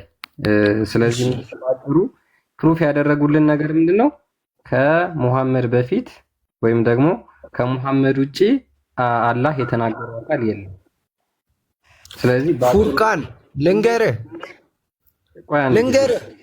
ኧረ አንድ ጊዜ እኮ ላውራና ትጨርሳለህ እንዴ? ትቀጥላለህ። ልጨርስ መጀመሪያ። ምን ሆነ? አያ ሚውት አድርገው አንዴ እስኪ። የትም ቀጥል። ስለዚህ ምንድነው ሁሉም የተናገሩት አንድ አይነት ነገር ነው። ባይዞ እዚህ ገስት ላይ ያሉት እንዳለ ማለት ነው። ከሙሐመድ በፊት አላህ እንደተገለጠ አንድ ማስረጃ የለም። ኤግዛክትሊ አንድ ማስረጃ የላቸውም። በነገራችን ላይ የቅዱሳት መጽሐፍት ብቻ ነው አይደለም፣ የታሪክ አንድ ማስረጃ የላቸውም። ብጣሽ ወረቀት ሙስሊሞች ማምጣት አይችሉም ከሙሐመድ በፊት ወይም ደግሞ አላህ ተናግሮ እንደሚያውቅ አላህ ተገልጦ እንደሚያውቅ ብጣሽ ቤሳቢስቲ አይገርም እንዴ? ሌላ አውራ እስልምና ላይ ቁርአን ብቻ አይደለም ወደ ዱንያ የወረደው ማለት ነው። እሺ ይኸውልህ ፉርቃን፣ ዘቡር፣ ኢንጂል፣ ተውራት፣ ቁርአን መጨረሻ ላይ ነው የወረደው። በቃ አሁን አራት መጽሐፍ ጠቀስክልኝ፣ ፉርቃን፣ ዘቡር እና ኢንጂል። እሺ ስለዚህ ቁርአን፣ ዘቡር፣ እንጂል፣ ተውራት በቃ እሺ ነገርከኝ። እነሱ ብቻ አይደሉም፣ እቀጥልልሃለሁ ከፈለክ። እንኳን እነሱ እነ ሉጥም እነ ኢብራሂምም እነ ይስሐቅም እነ ያዕቆብም እነዚህ መጽሐፍ ተሰጥቷቸዋል ይላል። እነግርሃለሁ፣ ችግር የለውም። እሺ አሁን አንተ ከጠቀስክልኝ ከአራቱ ከፉርቃን ውጪ አላህ ተገልጦ ወይም ተናግሮ እንደሚያውቅ ማስረጃ ስጠኝ እስኪ። ፉርቃን አለቀ። ፉርቃን ብቻ እንዴ? ለምን ሌላው ላይ ሄድልሃለሁ? ያ የወረደው መጽሐፍ ጅብ በላው። ይኸውልህ አላህ ለሁሉም ነብይ አልተገለጠም። እዚህ ጋር ይኸውልህ አንተ ለሁሉም ነብይ እንደተገለጠ አድርገህ ነው እያሰብክ ያለው ማለት ነው። ስለዚህ አላህ ከሙሐመድ ውጪ ከሙሐመድ በፊት ተናግሮ አያውቅም፣ ተገልጦ አያውቅም። አላህ ለነብዩ ሰለላሁ ዐለይሂ ወሰለም ራሱ አልተገለጠላቸውም እስካሁን ድረስ። ስለዚህ አላህ ለሙሐመድም ተገልጦ አያውቅም። ኤግዛክትሊ ዱንያ ላይ እያሉ ምድር ላይ እያሉ አያውቅም። ስለዚህ አላህ ይኑር አይኑር አይታወቅም ማለት ነው። ደግሞ ልንገርህ፣ ወደ ነብዩላህ ሙሳ ልውሰድህ። አንድ ጊዜ እንኳን ተመልከቱ እንግዲህ አንተ ደግሞ ይኸውልህ አዳምጥ። አንተ እኮ አሁን ነገሩን ወደ ፈኒ ምናምን እየወሰድከው ነው። ሙሳ ብለህ ያወራውን ቀጥልሽ። ይኸውልህ አሁን አላህ በስነ ስርዓት ከሊሙን ላይ የተነጋገረው ከነብዩላህ ሙሳ ብቻ ነው። ማስረጃ ፉርቃን እንዴ? ለሙሳ ፉርቃን የተሰጠው ወይስ ተውራት? ለሙሳ ተውራት ነው የተሰጠው። ማስረጃ ተውራት ራሱ አልተሰጠውም ለሙሳ። ማስረጃ ተውራት ለሙሳ ተሰጠው የሚል ማስረጃ ከቁርአን ሊያሳየኝ እስኪ።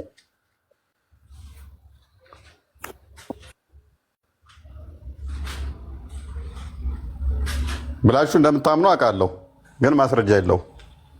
ተውራት ለሙሳ ተሰጠ የሚል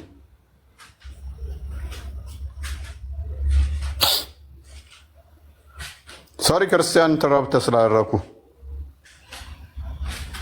ችግር የለውም። ያው እንደዛ ብለው ስለሚያምኑ ብዬ ነው እኔም በእርግጥ እንትን የቀጠልኩት።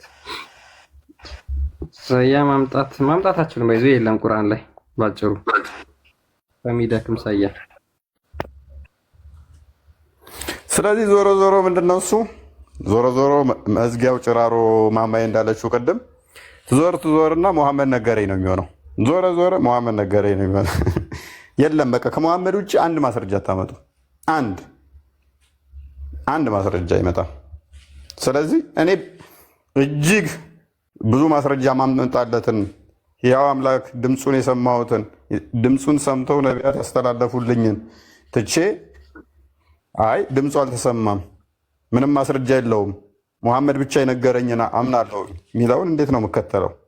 ከዛ ደግሞ መሐመድ ጥያቄ ልትከተለው ማለት ነው። እሺ ኢየሱስ ክርስቶስ ሰው ነው አይደለም? ሰያ ኢየሱስ ክርስቶስ ጀምስ ዝም በል ሰያ ኢየሱስ ክርስቶስ በስጋ የተገለጠ አምላክ ነው ብለን እናምናለን። በስጋ የተገለጠ ማለት እንዴት? ማስረጃ አንጣል ለዚህ። ኦኬ ያዝሽ ማይከል በስጋ የተገለጠ አምላክ ነው ስንል እርሱ ይኸውልህ አስቀድሞ አምላክ ነው። አምላክ የነበረው አካል ስጋን ያልተዋሃደው አካል ኢየሱስ ክርስቶስ አንዴ አንዴ እሺ ኢየሱስ ክርስቶስ እኔ አሁን ወደ አምላኬ እሄዳለሁ ትፈልጉኛላችሁ አታገኙኝም ብሏል አላለም? ሌላ ቦታ ገባ። ጥያቄው ጥቅሱን አምጣ።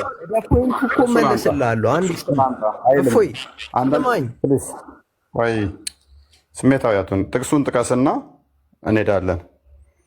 ጥቅሱ አንተ እንደምትለው አይደለም የሚለው። ጥቅሱን ደግመህ ይኸው። ምንድን ነው የሚለው? ቆይ ተረጋጋ። ጥቅሱን ያውና ጥቅሱን ጥቀሰው። እሺ ጥቅሱ አንተ እንዳልከው ስላልሆነ የሚለው ማለት ነው።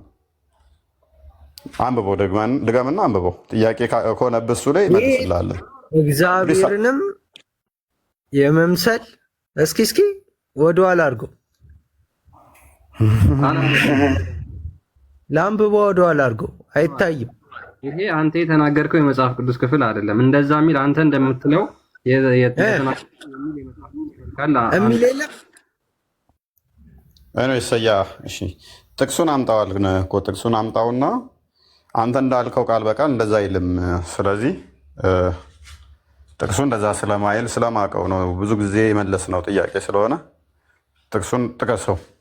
ዝም ብሎ እሺ፣ አሁን መልስልኝ፣ እንድመልስልኝ ነው የምፈልገው። ፕሊስ ተረጋጋ። ቆይ ቶፒኩን ሽፍት ከማድረግ በፊት ክርስቲያን አለ ፖዞናል ክርስቲያን ኦኬ። እኛ ምን እንላለን? ፎርሴክ ኦፍ እንትን ነገሮች ወደኋላ ትንሽ ሽፍት እንዳይሆን አሁን የምንመልሰው ኢየሱስ ክርስቶስ ስግው ቃል በስጋ የተገለጠ አምላክ ነው ብለን እናምጣለን። መገለጥ ነው፣ በስጋ ተገልጧል። የመለኮት ሙላት ያለው ነው። እርሱ የኔና ያንተን የባሪያው መልክ የያዘ ነው። ተወልዶ ነው። ኧረ እባክህ ጣልቃ ትግባው። ተወልዶ ነው፣ በስጋ ተወልዷል። መለኮት ግን ጅማሬ የለውም፣ ስጋ ጅማሬ ያለው። ወደ ስጋ የምትወስደው አንተ እኮ ነህ፣ እየረበሽክ ነው ያለው፣ እያደመጥክ አይደለም። እኔ ለጥያቄ መልስ ሳሰጠኝ ሌላ ጥያቄ አትጨምርብኝ። ገባ? እኔ ምንም ብቻ ሳያ አዳምጥ። ስጋ ያለው ነው ተወልዷል እያለ ነው። እና አዳምጣው እፎይን ጠብቅ። ቀጥል። እሺ ዮሐንስ ወንጌል ምዕራፍ 1 ላይ ልብ በል። እግዚአብሔር ቃል አለው ብለን እናምናለን እኛ ሰያ። ልክ እናንተ ቁርአን ከለም አላህ ነው እንደምትሉት ቁርአን ደግሞ ያላ ቃል ነው ፍጡር አይደለም ብላችሁ እንደምታምኑት ከለም አላህ ፍጡር አይደለም ሲፋቱ ነው ብላችሁ እንደምታምኑት ወረቀቱን ደግሞ ቁርአንን ፍጡር ነው ብላችሁ እንደምታምኑት ቃሉ ግን ፍጡር አይደለም ወረቀቱ ፍጡር ነው ብላችሁ እንደምታምኑት ፍጡር ያልሆነው ፍጡር የሆነው ወረቀት ላይ መጥቶ ተጣብቋል ብለህ እንደምታምነው በቂያማ ቀን ደግሞ የገረጣ ሰው ሆኖ ይመጣል ብላችሁ ታምናላችሁ ቁርአንን። ከዛ በኋላ ምልጃም ያቀርባል ብላችሁ ታምናላችሁ እናንተ። እሱ የእናንተ እምነት ነው። አስብበት፣ በኋላ መጠይቀ ስላለ ማለት ነው። እኛ ግን እግዚአብሔር ቃል አለው። ቃሉ እንደኛ ቃል አይደለም፣ ፍጡር አይደለም። ቃሉ ዘላለማዊ ነው። ቃሉ ባህሪው ነው። ቃሉ ምን ብለን እንጠራለን? ልጅ ብለን እንጠራዋለን። ያ ቃሉ የእግዚአብሔር ቃል እግዚአብሔር ነው ብለን እናምናለን። ያ ቃሉ ክፈተው ዮሐንስ ወንጌል ምዕራፍ 1 ቁጥር 3 ላይ በመጀመሪያ ቃል ነበር፣ ቃልም በእግዚአብሔር ዘንድ ነበር፣ ቃልም እግዚአብሔር ነበር ይላል። ማ ቃል ማለት ነው። የእግዚአብሔር ቃል ባህሪው ነው። እግዚአብሔር ያ ደግሞ አስጀማሪ ያለ የተጀመረ ማለት አይደለም፣ አብሮ ያለ ነው። ሲፋው ነው እንደናንተም ማለት ነው። ይሄ ቃሉ እግዚአብሔር ነው። ይሄ ቃሉ ደግሞ የእግዚአብሔር ቃል ሁሉን የፈጠረ ነው። ቁጥር 3 ላይ አድርገው። ይሄ ቃሉ በመጀመሪያ ሁሉ በእርሱ ሆነ፣ ከሆነውም አንዳች እንኳ ያለ እርሱ አልሆነም። ስለዚህ ሁሉ ነገር የተፈጠረው ነው በእግዚአብሔር ቃል ነው። ያለ እግዚአብሔር ቃል የተፈጠረ አንዳችም ነገር የለም። ቁጥር 10 ላይ አድርገው። ልብ በል። ሁሉ የተፈጠረው በእግዚአብሔር ቃል ነው። የእግዚአብሔር ቃል እንደኔና እንዳንተ የሆነ ዘመን ላይ የጀመረ አይደለም። እግዚአብሔር ቃል የለውም ካልከን፣ ፈጣሪ ቃል የለውም ካልከን ዲዳ ነው ማለት ነው። የእኛ አምላክ ግን ዲዳ ስላልሆነ ቃል አለው። ቃሉ ደግሞ የሆነ ሰዓት የጀመረ ፍጡር አይደለም። ቃሉ ፍጡር ነው ካልከን ቃሉን ከመፍጠሩ በፊት ቃል የለውም፣ ስለዚህ ዲዳ ነው ማለት ነው። የእኛ አምላክ ግን ኢተርናል የሆነ አብሮት የሆነ ዘላለማዊ የሆነ ባህሪው የሆነ ቃል አለው። ያ ቃሉ ደግሞ ፍጥረትን ሁሉ የፈጠረ ነው። ያ ቃሉ አካላዊ ነው፣ ባህሪው ነው። ይሄ ቃል በዓለም የሞላ ነው። ዓለም በዓለም ነበረ፣ ዓለሙም በእርሱ ሆነ፣ ዓለሙም አላወቀውም ይላል። ቃሉ በሁሉ የሞላ በሁሉ ያለ ነው። እግዚአብሔር በሁሉ አለ ብለን ነው የምናምነው እኛ። እግዚአብሔር መንፈስ ነው፣ የሚሰግዱለት በእውነትና መንፈስ ነው ይላል ዮሐንስ ወንጌል ምዕራፍ 4 ቁጥር 24 ላይ። እግዚአብሔር መንፈስ ነው፣ በሁሉ የሞላ በሁሉ ያለ ነው። መዝሙረ ዳዊት ምዕራፍ 139 ቁጥር 6 አካባቢ በሁሉ ወደ ላይ በወጣ አንተነህ ወደ ታይ ብወርድ ወደ ጎን ብበር በሁሉ እንዳለ ይነግረናል። ስለዚህ ቃሉም በሁሉ ያለ ነው። የእግዚአብሔር ቃል በሁሉ የሞላ ነው። ይሄ ቃል ልብ በል። ይሄ ቃል ነቢያትን ቆይ አዳምጥ። ነቢያትን ሲልክ ቆየና መጨረሻ ላይ ራሱ በስጋ ተገለጠ። ስጋን ፈጠረና ቁጥር 14 ላይ ቃል ስጋ ሆነ ጸጋና እውነትንም ተሞልቶ በእኛ አደረ፣ አንድ ልጅም ከአባቱ ዘንድ እንዳለው ክብር የሆነውን ክብሩን አየን ይላል። ይሄ ቃል የተባለው ዓለምን ሲፈጥር የነበረው ሁሉን ያስገኘው በዓለም ላይ ያለው ስጋን ተዋሃደና ልብ በል ስጋን ፈጠረና ስጋውን ተዋህዶ ተገለጠ በስጋ። ዕብራውያን ምዕራፍ 2 ቁጥር 15 ነው ይክፈትልኝ። ስጋን ተዋህዶ ምን ሆነ? የመለኮት ሙላት በስጋ ውስጥ ሞልቶ እንደኔና እንዳንተ ሰው ተብሎ ተጠራ። የሰውነትን ባህሪ ገንዘቡ አደረገ። የስጋን ባህሪው አድርጎ በስጋ ተገለጠ። እንግዲህ ልጆቹ በስጋና በደም ስለሚካፈሉ እርሱ ደግሞ በሞት ላይ ስልጣን ያለውን በሞት እንዲሽር ይኸውም ዲያብሎስ ነው፣ በሕይወታቸው ሁሉ ስለ ሞት ፍርሃት በባርነት ይታሰሩ የነበሩትን ሁሉ ነፃ እንዲያወጣ በስጋና በደም እንዲሁ ተካፈለ ይላል። ክርስቶስ በስጋና በደም ቃል ሁሉን የፈጠረው ሁሉን ያስገኘው ስጋን ተዋሃደ። ስጋን ፈጥሮ ያንን ስጋውን ምን ሆነ? ተዋሃደ። ቆላስያስ ምዕራፍ 2 ቁጥር 9 ላይ ይሄ በስጋ ልክ ልጆቹ በስጋና በደም የሚካፈሉትን እርሱ ደግሞ ምን ሆነ? ቁጥር 9 ላይ በእርሱም የመለኮት ልብ በል ያ የያዘው ስጋና ደም በዛና በስጋና በደም ውስጥ ምን አለ? ልክ እንደ አንተና እንደኔ ሰው ተብሎ ይጠራል። ምክንያቱም ከእመቤታችን ከቅድስት ድንግል ማርያም ከስጋዋ ስጋ ከደሟ ደም ከነፍሷ ነፍስ ነስቶ ቅድም እንዳየኸው ልጆቹ በስጋና ደም እንደሚካፈሉ እሱም ተካፈለ ይላል። ነገር ግን ከአንተ የሚለየው እሱ የመለኮት ሙላት በሰውነት ውስጥ አለ። መለኮት ተዋህዶታል።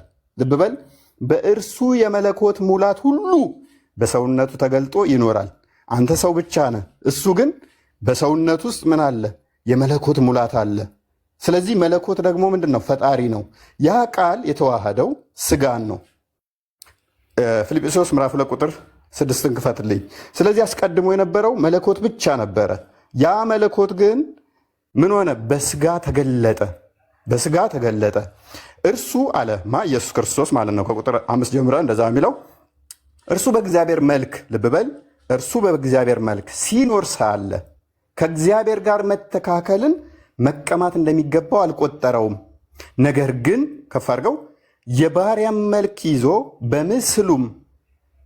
በሰውም ምሳሌ ሆኖ ራሱን ባዶ አደረገ። በሰው አስቀድሞ በማን መልክ ነበር የሚኖረው አለ? በእግዚአብሔር መልክ ነበር የሚኖረው። በኋላስ ነገር ግን አለ የባሪያን መልክ ይዞ በሰው ምሳሌ ሆኖ ራሱን ባዶ አደረገ። በምስሉም እንደ ሰው ልብ በል እንደ ሰው ተገኝቶ ራሱን አዋረደ፣ ለሞትም ይኸውም የመስቀል ሞት እንኳ የታዘዘ ሆነ። አስቀድሞ በማን መልክ ነበር የሚኖረው አለን? ቁጥር 6 ላይ በእግዚአብሔር መልክ። በኋላስ በማን መልክ ተገለጠ አለን? ከፍ አድርገው የባህሪያን የኔንና ያንተን የባሪያውን መልክ ልጅ ሊያስብልህ እሱ የባሪያን መልክ ያዘ። ከፍ ሊያደርግህ እሱ የታዘዘ ሆነ። ትትናን ሊያስተምርህ እሱ ታዘዘ። ከፍታን አንተን ከፍ ሊያደርግህ እሱ ዝቅ አለ። የማን መልክ ይዞ ይላል? የባሪያን መልክ ይዞ በሰውም ምሳሌ ሆኖ ራሱን ባዶ አደረገ። በምስሉም እንደ ሰው ተገኝቶ ልብ በል እንደ ሰው መገኘት። ያ አስቀድሞ ስጋ ያልነበረው ዘመን ማይቆጠርለት አምላክ ዘመን እንዲቆጠርለት፣ ስጋን ያልነበረው አምላክ ስጋን ተዋህዶ፣ ደም ያልነበረው አምላክ የኔንና አንተን የባሪያው መልክ ይዞ በዛ በሰውነት ውስጥ ደግሞ የመለኮት ሙላት ሞልቶ ተዋህዶ ተገለጠ ብለን እናምናለን። ስለዚህ ኢየሱስ ክርስቶስ አምላክ ነው። ያ አምላክ ግን በስጋ የተገለጠ ነው። ሰው ተብሎ ይጠራል። ከእናቱ ከቅድስት ድንግል ማርያም ተወልዷልና በስጋው። ስለዚህ ይሄን ይመስላል መልኩስ። እሺ አሁን ያለው ነው ማለት ነው። መልኩ የሰውነቱ ስለ ፊቱ ምናምን ግርግዳ ላይ እንደምሰቅሉት ነው ማለት ነው። እሱ ሌላ ጥያቄ ነው። ስዕል እንትኑ ሌላ ነው። ኤኒዌይስ ግን ምንድነው እሱ መለኮት መልክ የለውም። ይሄ ተብሎ የሚጠራለት አይደለም ማለት እንደዚህ በስዕል እንደዚህ የሚሳል አይደለም። መለኮት አይታይም በባህሪ። ለምን ሰቀላችሁት ነው? ፕሊዝ ተረጋጋ። አሳየን። እዛ የተሰቀለውን ለምን ደበቀው? አውርደው ወለ ኧረ ፕሊዝ አውርደው ወደ ታች። ይኸው እዛ ጋር የተሰቀለውን እንየው። ኧረ ተረጋጋ። ቆይ ተረጋጋ። እና ጌታንም አሳየን። ሰው ነው ብለሃል፣ አሳየን። ኧረ እባክህ ተረጋጋ። እኔ ብቻ ላውራ አትበላ። እፎይ እኛንም አስወራን እንዴ። ጥያቄያችሁ እኮ ፍሮም አሮጋንሲ ሲሆን ያስጠላል። አሳየን። እሺ ጌታህን አሳየን። በእናትህ እፎይ ጌታህን አሳየን። ጌታህን አሳየን። ስጋ ነው ብለሃል፣ አሳየን እንየው። አይታወቅም ልንመጣ እንደሆነ ታሳየን እስኪ። ታርጎ ጥያቄ ጠይቃችኋል፣ ተመለሰላችሁ አይደለ? አሁን ደግሞ ሌላ እንትን ውስጥ እየገባችሁ ነው። በቃ ወይ ውጡ ወይ ደግሞ ሌላ ጥያቄ ደግሞ ካለ ከሱ አስተናግዱና መልሱ፣ ወይ ላ ደግሞ ጠይቁት ጥያቄ ካላችሁ አይሻልም? ወደ እንትን እየገባን የእኛ ጥያቄን እኮ አሁን የሚያሳየን ፎቶ ሰያ ቅድም የጠየቀው ሌላ ነው፣ ፎቶ ሌላ ጉዳይ ነው። ስዕልና ፎቶን ለይ ቅድሚያ። ይህንን ጥያቄ ስዕል ነው ማለት ነው። ፕሊስ አዳምጣ። ይህንን ጥያቄ አንተ ላይ አፕላይ ካደረግኩት ወረስት ይሆንባል፣ ማታውቀውን ታሪክ ስለማመጣብህ ማለት ነው። ስለዚህ ተረጋጋና ጥያቄ ከሆነ ጥያቄውን በስራ መመለስ ይቻላል። ስዕል ለምንድን ነው የምትጠቀሙት ከሆነ በመጽሐፍ ቅዱሳችን ውስጥ ምን አለ መሰለኛ፣ ምን እናምናለን? እግዚአብሔር ማንም ያየው የለም ብለን ነው የምናምነው። በመለኮቱ እብበል በመለኮታዊ ክብሩ በልዕልናው በባህሪው በፍጹም ማንም ሰው ያየው የለም፣ ማንም ያየው የለም። እንደዛ ነው የምናምነው። ማየት ብቻ አይደለም ወደፊት የማይታይም ብለን ነው የምናምነው። ምክንያቱም ፕሊስ ጣልቃ ትግባ። ቆይ ልጨርስና ትመልሳለህ ከዛ። ስለዚህ አምላክን ደግሞ ከስር ከስር ያልገባኝም መጠየቅ መብት አለ። አንድ ልጨርስ ተዛ ትጠይቃለህ። ምክንያቱም ኢንተራፕት እያደረከኝ ነው። በመለኮታዊ ክብሩ ልብ በል፣ በክብሩ ማንም አላየውም ወደፊትም አይታይም። ነገር ግን ፈጣሪ ለሰዎች በሚመች መልኩ በተለያየ ጊዜ ላይ ድምፁን አሰምቷቸዋል፣ ተገልጦላቸዋል። ለሰዎች እንዲመች ሆኖ ማለት ነው፣ አይምሯቸው ሊቋቋመው በሚችለው ሁኔታ። ምክንያቱም የሰው ጭንቅላት የአይምሯችን ፈጣሪን በክብሩ ማየትና መቋቋም አይችልም። እንኳን እሱን ተውና ማርስን እንኳን ተመራምረን አልጨረስንም። ማርስን እንኳን አይተህ ምድርን እንኳን አይተህ መጨረስ አችልም። የእኛ ፈጣሪ ደግሞ በሁሉ የሞላ በሁሉ ያለ ሁሉን የያዘ ሁሉን ያካበበ ከምድርም ከዚህ ከምታውቃትም ዩኒቨርስ ውጭ ያለ ነው ብለን ምናምንነን። እሱን እንደዚህ አይተህ ይሄ እንዲህ ነው ቁመቱ እንዲህ ነው ወርዱ እንዲህ ነው የምትለው አምላክ አይደለም። በፍጡር አይምሮ የምታስበው አይደለም። ስለዚህ አምላክን በመለኮታዊ ክብሩ ማንም ያየው የለም። ነገር ግን በተለያየ መልኩ ተገልጧል፣ በመገለጥ ደረጃ ማለት ነው። አንዴ ስለዚህ ስቅለቱ ጋር ስትመጣ ክርስቶስ ግን በስጋ የተገለጠ ነው። በስጋ ስለተገለጠ መገለጥ ነው ስላልኩ የኔንና ያንተን ባሪያው መልክ ስለያዘ፣ ስለዚህ ያ የተገለጠውን ግን ቅዱሳን የሆኑ ይስሉታል። እንደዚህ ተሰቅሎ ነበረ፣ ለማስተማሪያነት ይሳላል። አንድም ያንን ስዕለቱን ስታስተውል ልብ በል፣ ከንባብ ማይችሉ አሉ። ለምሳሌ ማንበብ ማይችሉ ዛሬ ላይ ብዙ ሰው አንባቢ ነው አብዛኛው። አሁንም ስቲል እንኳን ወደ ገጠሩ ላይ ብትሄድ ከንባብ ይልቅ ቪዥዋል የሆኑ እንደዚህ ስዕላት ገላጭ ናቸው። እነሱን አንድም ለማስተማር በስዕል ይገለጣል፣ ለማስተማሪያነት ይውላል፣ ለማስተማሪያነት ያገለግላል። እንዲህ ተሰቅሎ ነበር የሚለው ኢሜጁ ያንን በደንብ ሪፍሌክት ስለሚያደርግ ማለት ነው። ኤግዛክትሊ እርሱ ይሄ ነው ማለት ሳይሆን ነገር ግን ያንን ሲምቦሊክ በሆነ ሁኔታ ያሳያል። እንደገና ደግሞ ቅድም እንዳልኩ መጽሐፍ ቅዱሳችን ላይ እግዚአብሔር በተለያየ መልኩ ለነቢያት ተገልጧል። በተለያየ መልኩ ያንን በተገለጠበት አምሳል በመጽሐፍ ቅዱስ ውስጥ የተገለጠው እንደዚህ ተገለጡ በሚለው አይነት ምን ሆኗል ተስሎ እናገኛለን። ለምሳሌ የስላሴ ስዕል ለምሳሌ ዳንኤል የሸመገለ በሚል በሽምግልና መልክ እንደተገለጠለት ስለሚናገር ትንቢተ ዳንኤል ምዕራፍ 7 ላይ በዛ አምሳል እግዚአብሔር የሚሸመግል እድሜ የሚቆጠርለት የሚሸብት እንደዛ ሆኖ ሳይሆን እሱ ባየው እይታ ተደርጎ ስዕል ይሳላል። ከዛ አንጻር ነው ስዕል የሚሳለው እንጂ ኤግዛክት ፕሪንቱ እሱን ነው ማለት ግን አይደለም። ደግሞም አይቶት የሳለ አምላክን እርሱ እንዲህ ነው ብሎ የለም። እንኳን አምላክን ተውና መልአክን ራሱ አይቶ የሳለ የለም። መልአክ ራሱ በባህሪያቸው ታይተው አልተሳሉ፣ በተገለጡበት መጠን ብቻ ነው፣ እንደተገለጡበት አምሳል ነው የሚሳሉት። ኤኒዌይስ ስለዚህ አላህ ኦቨርኦል ምንድነው እሱ አላህ ከመሐመድ ውጭ ምስክር የለውም። አላህን ማንም ያውቀው ነገር የለም። መሐመድ የነገረንን ብቻ እንሰማለን። ከመሐመድ ውጭ ምንም ማስረጃ የለንም ነው የዛሬ ቶፒካችን የነበረው። ክርስቲያን ላውራ ላውራ ተመልሰዋል። አይ ቲንክ ተመልሰዋል። ያው በንች ኦፍ ጥያቄ ሊኖር ስለሚችል ወይም በውስጥ መጥተህ ይችላል። እዚህ ላይ ግን ላውራ የጠየቃቸው ጥያቄዎች ተመልሰውልሃል። ይበቃል። አልተመለሰልኝም። በቃ ይበቃል። አያ ሲያቅትህ እንደዚህ ነህ ሁሌ። ከበደኝ ዳር ለምን ትላለህ? አሁን እኮ ለጥፋችሁ ሳልን የምትሉት እዛ ሙቪው ላይ ያለውን ሰውዬ ነው። ሰያ ተረጋጋና ሚዩት መታረገኝ እንዴ? ታብታብ አድርግ። በቃ ከስር